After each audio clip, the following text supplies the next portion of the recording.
ఏదన్నా ఒక వైరస్ని చిన్న క్వాంటిటీలో తెచ్చి మనకి ఇచ్చారనుకోండి, ఏమవుతుంది? మన బాడీలో ఇమ్యూన్ సిస్టమ్ ముందు వస్తుంది ఫైట్ చేయడానికి. అంటే మనకు జబ్బు వస్తుందా? జబ్బు కూడా కొంత వస్తుంది, కానీ మన ఇమ్యూన్ సిస్టమ్, మన బాడీ యొక్క ప్రొటెక్టివ్ సిస్టమ్ యాక్టివేషన్ కోసం మనం అలా చేస్తాం.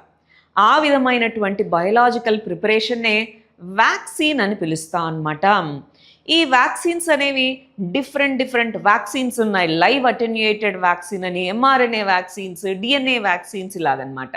సో అందులో first generation, second generation, third generation లేదా మోడర్న్ వ్యాక్సిన్స్ అంటాం.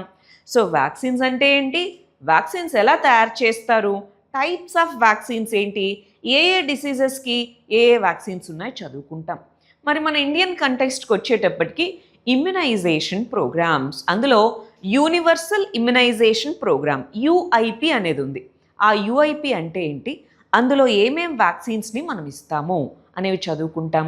రీసెంట్గా ఇందులో మిషన్ ఇంద్రధనుష్, దీని ద్వారా డిఫరెంట్ వ్యాక్సిన్స్ని సాచురేషన్ అప్రోచ్లో అందరికీ వచ్చేలాగా చూడాలనుకుంటున్నాం. అవన్నీ చదువుకుంటాం.